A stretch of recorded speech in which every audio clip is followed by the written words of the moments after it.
Good day everyone, I am Jessa Galicia, your reporter today's video. Our topic is all about virtue ethics. So nasa bahagi na tayo ng Unit 5. Since na-discuss na ang Lesson 1 which is preliminary a case on the effects of TV violence on children, continuation na tayo sa Lesson 2.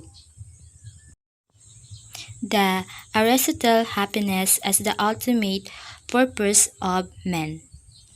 At the end of this lesson, you are expected to define what is happiness for Aristotle, distinguish the difference between the ethical frameworks of Plato and Aristotle, and discuss the general criteria in order for one to recognize the highest good of men.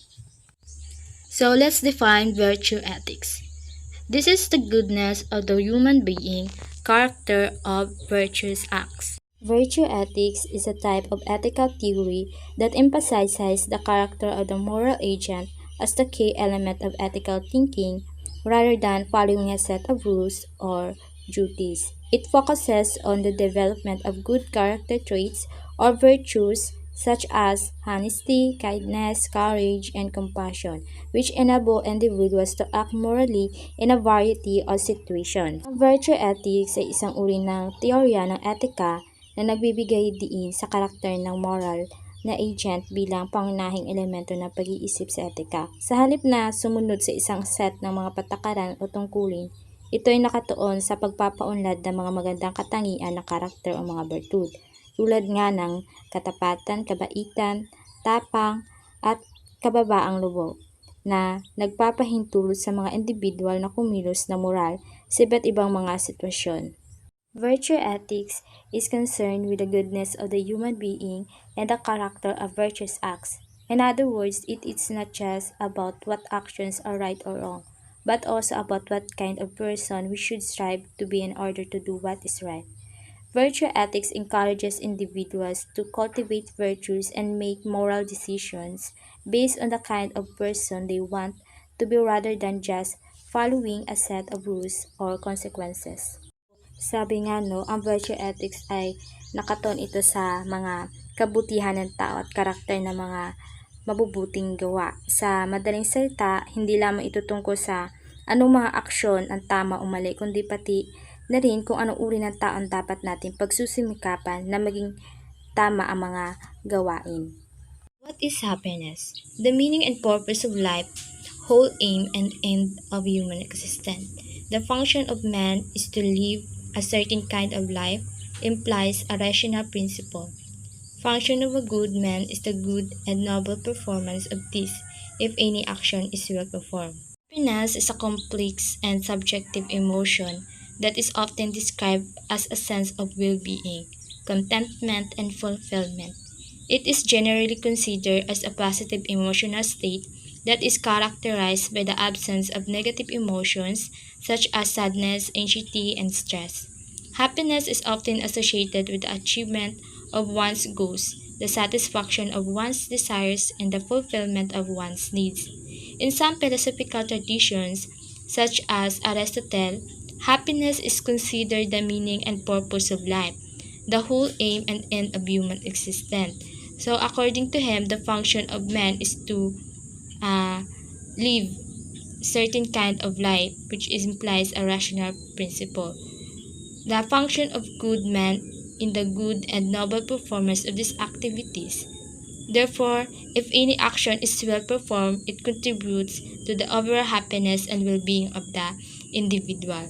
In essence, happiness is not just a feeling or emotion, but it is also a way of life. It involves living a life that is characterized by the pursuit of meaningful goals, positive relationships, and personal growth. Happiness can be achieved through various means such as pursuing one's passions, cultivating positive relationships, practicing gratitude, and engaging in activities that promote one's physical and mental well-being.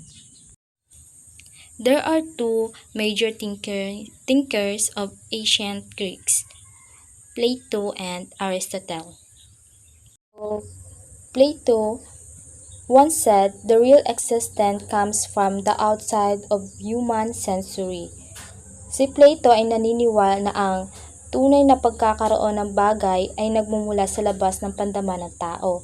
Ayon sa kanya, ang mga bagay na nakikita natin sa mundo ay mga kopya lamang ng mga bagay na totoo at hindi nakikita ng mata.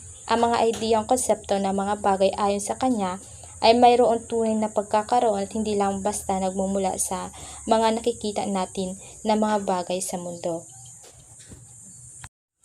Ayon kay Aristotle, the real existence comes from within, daily interaction with the objects in the world. Kay Aristotle, ang tunay na pagkakaroon ng bagay ay nagmumula sa loob ng mga bagay mismo. Ayon sa kanya, ang mga bagay na nakikita natin sa mundo ay mayroon ng kanyang sariling katangian at hindi kinakailangan na magmula pa sa labas upang magkaroon ng pagkakaroon. Ito ay dahil sa mga bagay mismo ay mayroong kanyang sariling potensyalidad at hindi kinakailangan na mayroong ibang pinagmulan upang magkaroon ng pagkakaroon.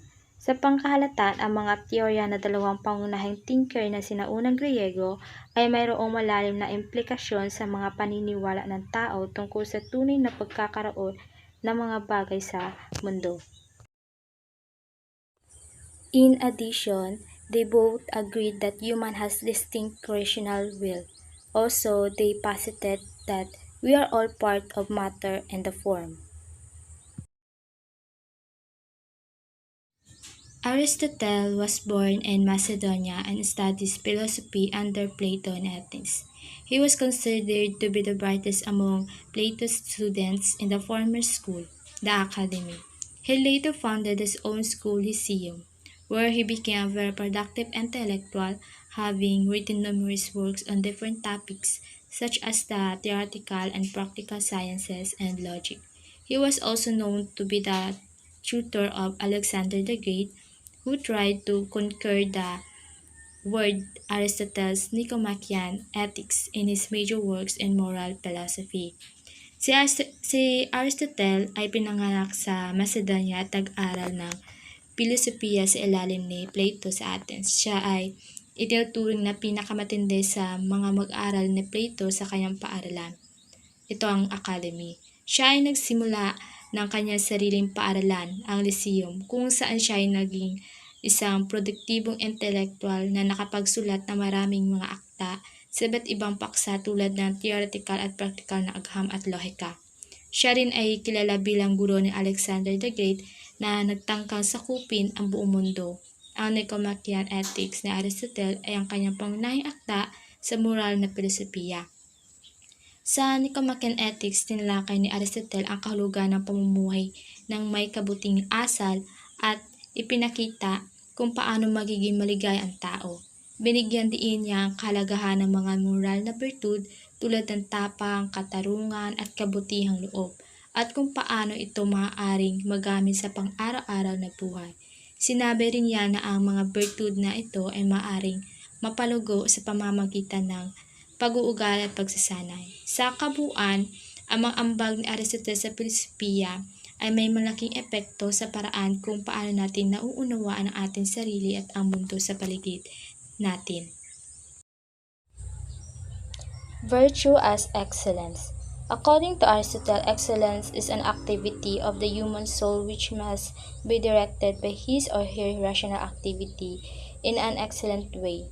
To be an excellent, virtuous person is to determine good and righteous actions. Aristotle believed that virtue is a type of excellence that is developed through habituation and practice. He argued that virtuous person is one who consistently chooses and performs good and righteous actions, and that this requires the proper use of reason and rationality. For Aristotle, virtue is not just a matter of following a set of rules or principles, but rather it is a way of living and acting in the world that reflects a depth understanding of what is good and right. He believed that virtues such as courage, wisdom, and justice are not just abstract concepts, but are qualities that can be practiced and cultivated over time.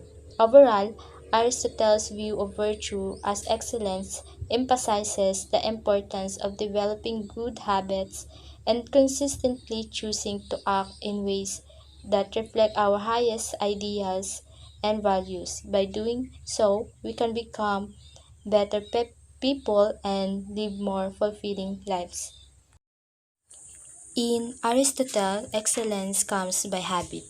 All too often, we are inclined to think of excellence as the product of good genes and good fortune rather than our personal habits. The fates bestow their blessings indiscriminately and haphazardly, and the talented and successful are the luckiest recipients of excellence, while the rest of us are marred in mediocrity. Ayon kay Aristotle, hindi po ang mga magagandang genes o swerte ang nagbibigay sa atin ng kahusayan at excellence, kundi ito ay maaaring maipundar sa pamamagitan ng edukasyon at mga personal na gawi.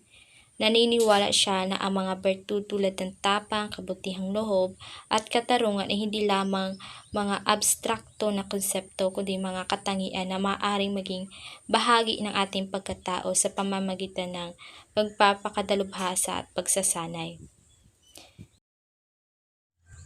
Aristotle is more inclined to emphasize the importance of education and our personal habits in attaining excellence. Sa kabuuan, ang pagpapalaga ni Aristotle sa edukasyon at mga personal na gawi sa pag-abot ng kahusayan o excellence ay isang paalala na mayroon tayong kakayahang magpabago sa ating mga sarili at maging ang pinakamahusay na bersyon ng ating mga sarili sa pamamagitan ng patuloy na pagsisikap at pagsasanay.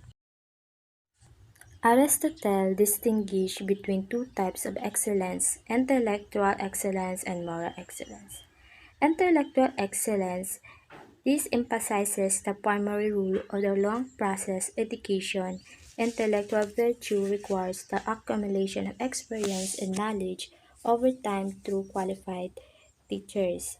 So, intellectual excellence, or what Aristotle called intellectual virtue, involves the development of the mind and the ability to reason and think critically. This type of excellence requires a long process of education and training, and it involves the accumulation of knowledge and experiences over time through qualified teachers and rigorous study. So, pag sinabi intellectual excellence or intellectual virtue ay tumutukoy sa pagpapalakas ng isipan at kakayahang makapag-isip ng maingat. Ito ay nangangailangan ng mahabang proseso ng edukasyon at pagsasanay at kailangan ng pagpapanday ng karanasan at kaalaman sa pamamagitan ng mga kwalipikadong guro at masigasig na pag-aaral. Moral excellence. According to Aristotle, attributes to our habits or customs, those repeated practices that form us in a certain way in each situation. Moral excellence, or what Aristotle called moral virtue, involves the development of good habits and character traits that enable us to act in ways that are good and righteous. This type of excellence is developed through repeated practice and habituation, and it involves consciously choosing to act in ways that reflect our highest ideas and values. Ang moral excellence, o mas tinatawag na Aristotle na moral virtue, ay tumutukoy sa pagpapalakas ng mga mabubuting kaugalian at katangian ng pagkatao na nagpapahintulot sa atin na umaksyon ng tama at makatwiran. Ito ay nakakamit sa pamamagitan ng paulit-ulit na pagsasanay at pagpapakadalubhasa ng mga mabubuting gawi at ang pagpili na umaksyon ayon sa mga prinsipyo ng kabutihan at katwiran. Para kay Aristotle, pareho ang kahalagahan ng intellectual and moral excellence sa pagtamo ng isang masagana at makabuluhan na buhay. Ang intellectual excellence ay nagpapahintulot sa atin na makapag-isip ng maingat at gumawa ng tamang desisyon, habang ang moral excellence ay nagpapahintulot sa atin na umaksyon ng tama at makatuwiran. Sa kabuuan, ang pagpapalaga ni Aristotle sa parehong intellectual at moral excellence ay nagbibigay din sa kahalagahan ng nagkakaisang papel na isipan at pagkatao sa pag-abot ng isang virtues at masagana na buhay. Ang mga halimbawa ng moral excellence o moral virtues ay fair dealings in business, general truthfulness, courage, action in warfare, hard work, perseverance. Fair dealing in business, ang pagiging tapat at makatarungan sa pakikipagnegosasyon o pakikipagtransaksyon sa negosyo ay isang halimbawa ng moral excellence. Ito ay nagpapakita ng pagpapalaga sa katarungan at integridad sa pakikipag-ugnayan sa iba. General truthfulness, ang pagiging totoo at hindi nagsisinungaling ay isa rin sa mga halimbawa ng moral excellence. Ito ay nagpapakita ng pagpapalaga sa katotohanan, integridad at respeto sa iba. Courageous action earned in warfare. Ang pagpapakita ng tapang at katapangan sa panahon ng digmaan ay isang halimbawa rin ng moral excellence. Ito ay nagpapakita ng pagpapalaga sa katarungan at pagtatanggol sa sariling bansa. And pang-apat is hard work. Ang pagpapakita ng sipag at tiyaga sa trabaho ay isang halimbawa ng moral excellence. Ito ay nagpapakita ng pagpapalaga sa disiplina at pagpupursige para sa mga layunin. And lastly is perseverance, ang pagpapakita ng pagtsatsaga at pagpupursige sa kabila ng mga pagsubok at kahirapan ay isang halimbawa rin ng moral excellence. Ito ay nagpapakita ng pagpapalaga at pagpupunyagi at pagtitiis upang makamit ang mga layunin sa buhay. So, yun ang mga halimbawa ng mga moral excellence o moral virtues. In summary, Aristotle's concept of happiness as the ultimate purpose of man is an important philosophical idea that has continued to resonate throughout history. In Aristotle's view, happiness is the ultimate goal of human existence, and it is achieved through the cultivation of virtues and the pursuit of a life balance and moderation. One of the key aspects of Aristotle's philosophy is his belief that happiness is not simply a matter of pleasure or external rewards, but rather a state of contentment and fulfillment that comes from living a virtuous life. He believed that virtues such as courage, wisdom, and justice are essential for achieving happiness, and that these virtues must be cultivated through practice and habit. Another important aspect of Aristotle's philosophy is his emphasis on the importance of community and social relationships. He believed that humans are social creatures and that our happiness is closely tied to our relationships with others. Therefore, he emphasized the importance of building positive relationships with family, friends, and community members in order to achieve true happiness. And overall, Aristotle's philosophy provides a valuable perspective on the nature of happiness and the purpose of human existence. By focusing on the cultivation of virtues and the pursuit of life, of balance and moderation, we can work towards achieving a state of contentment and fulfillment that goes beyond fleeting pleasures or external rewards. So, may katanungan ba sa lesson 2 which is Aristotle's happiness is the ultimate purpose of man?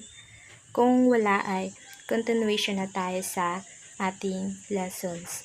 So, since may mag-report ng lesson 3 and lesson 4, continue tayo sa lesson 5. The moral virtue is the middle in between vices.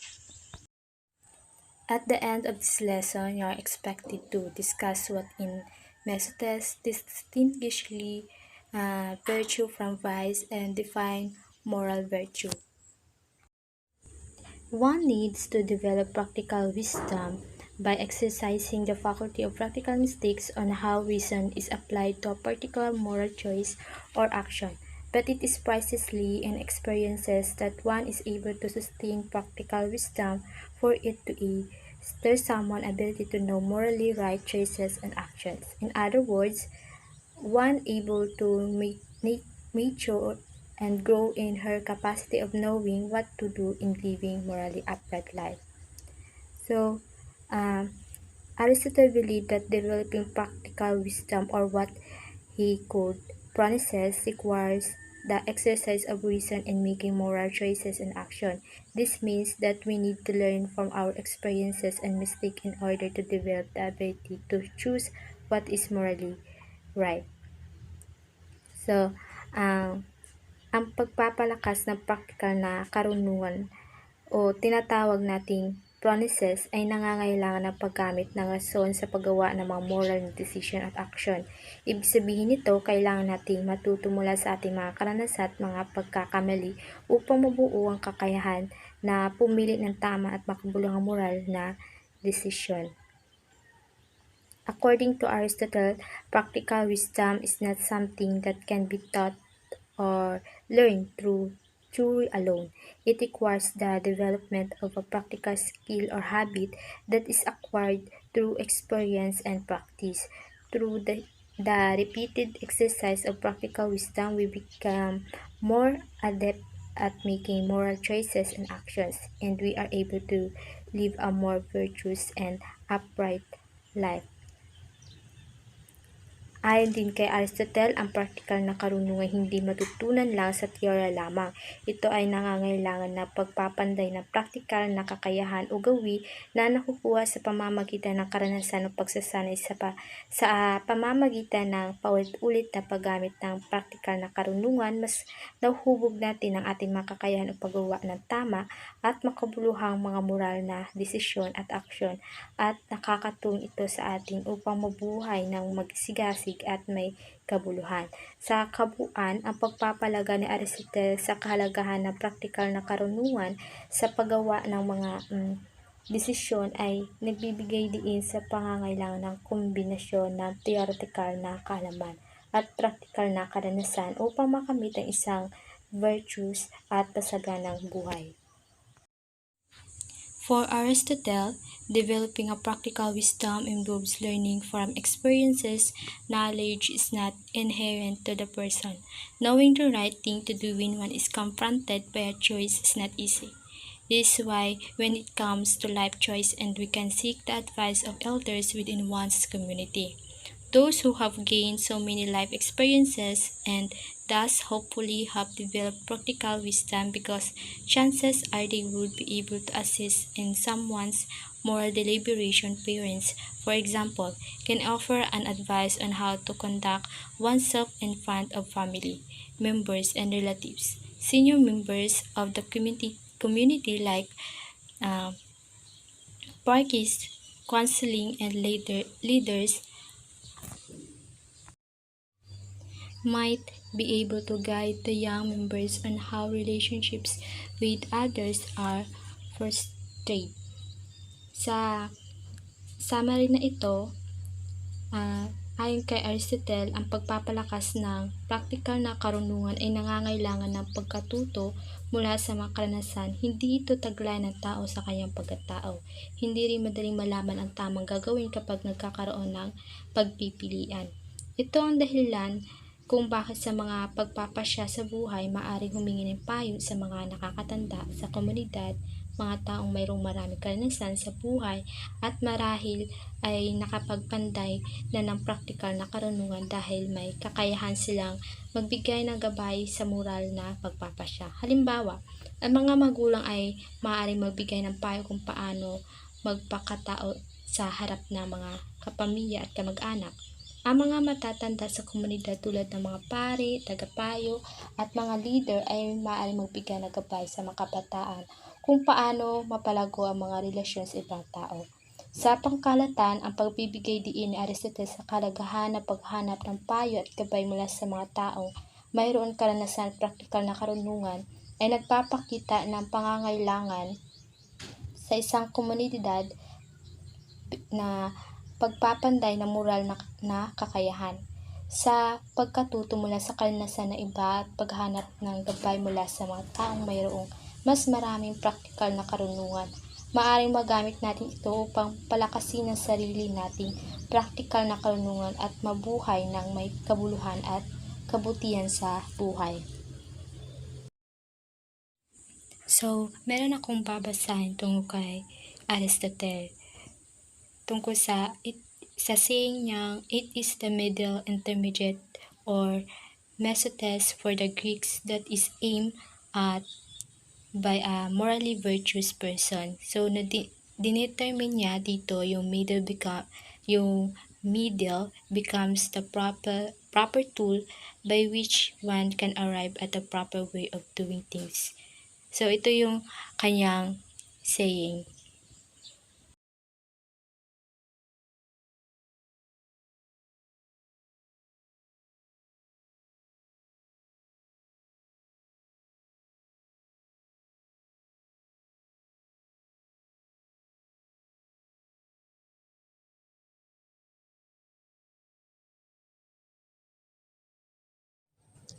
Sa kanyang aklat na Nicomachean Ethics, ipinapakita ni Aristotle na ang moral na kabutihan ay nasa gitna ng dalawang kasamaan na tinatawag na mga bisyo. Ang dalawang kasamaan na ito ay sobra at kakulangan. Ang sobra ay ang labis, samantalang ang kakulangan naman ay ang kulang. Halimbawa, ang kabayanihan ay ang kabutihan ng asal na nasa gitna ng dalawang bisyong ito, ang pagiging duwag at ang pagiging walang pakundangan. Ang pagiging duwag ay ang kakulangan ng kabayanihan, kung saan ang isang tao ay sobrang takot na hindi makakilos sa isang mahirap na sitwasyon.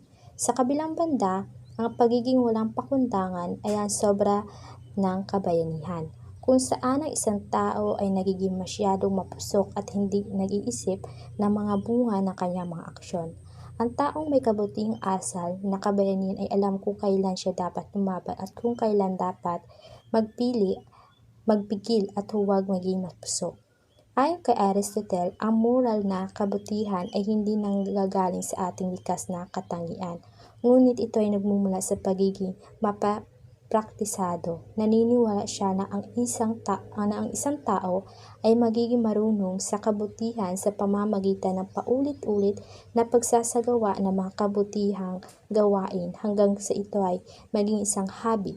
Sa ganitong paraan, ang mga habit na ito ay magiging pangalawang kalikasan ng isang tao at magiging natural na sa kanya ang magiging mabuting tao.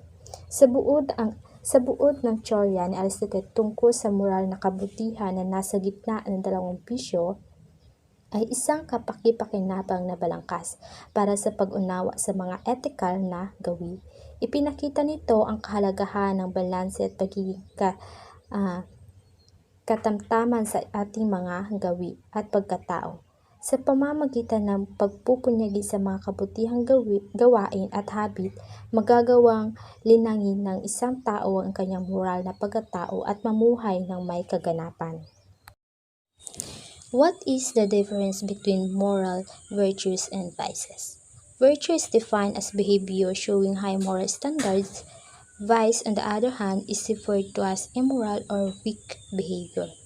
Typical virtues include courage, temperance, justice, prudence, fortitude, liberality, and thoughtfulness. Vices, by contrast, are negative character traits that we develop in response to the same emotions and urges. Typical vices include cowardice, insensibility, and injustice and vanity. The main difference between the two is that virtues are positive character traits that help us act in accordance with moral standards, while vices are negative character traits that lead us away from moral standards. Virtues are seen as good and desirable, while vices are seen as bad and undesirable. Developing moral virtues is important for living virtuous and fulfilling life, while avoiding vices is important for avoiding negative consequences and living a moral life. Ang kaibahan ng moral na mga virtud at bisyo ay nasa uri ng pag-uugali na kanilang kinakatawan sa isang individual. Ang moral na mga virtud ay mga positibong katangian ng pagkatao na itinuturing na maganda at kanais-nais sa pag-ugali ng isang tao. Ito ay mga gawi o disposisyon na nagpapakita ng pagkilos ayon sa isang moral na ideal. Halimbawa ng mga moral na virtud ay ang tapang, pagpipigil sa sarili, katarungan, katalinuhan, lakas ng loob, kahinahunan at katotohanan. Sa kabilang dako, ang mga bisyo ay mga negatibong katangian ng pagkatao na tinuturing na hindi maganda at hindi kanais-nais na pag-uugali ng isang tao. Ito ay mga gawi o disposisyon na nagdudulot ng pagkilos na hindi ayon sa isang moral na ideya. Halimbawa ng mga bisyo ay ang pagiging luwag, pagkabingi sa mga pangangailangan ng iba, kawalan ng katanungan, at ang kamahalan sa sarili. Ang pangunahing kaibahan ng dalawa ay ang mga bertud ay mga positibong katangian ng pagkatao na nakakatulong sa atin na kumilos ayon sa moral na pamantayan. Habang ang mga bisyo ay mga negatibong katangian ng pagkatao na nagdudulot sa atin ng hindi pagkakasundo-sundo sa moral na pamantayan. Ang mga bertud ay nakikitang maganda at kanais-nais, habang ang mga bisyo ay nakikitang hindi maganda at hindi kanais-nais. Ang pagpapaunlad ay moral na mga bertud ay malaga sa pagbubuhay ng isang virtuous at masagana na buhay, habang ang pag-iwas sa mga bisyo ay mahalaga sa mga negatibong kahinatnan at sa pagbubuhay ng isang moral na buhay. Examples of virtues and vices. Sa virtue, courage is a virtue when we choose to do good, especially when that is most difficult. Courage must demand our respect when it incurs risk without selfish motivation. Courage is moral strength in the face of danger. Another one is truthfulness, is being honest in your word and actions. You don't tell lies even to find yourself. Example of vice is cowardice is a vice for fortitude or way of defect. One of the moral virtues moderates the passions armed of fear and daring this concern with a evil, difficult but able to aver. False modesty behavior, in which a person pretends to have a low opinion of his or her own abilities or achievements.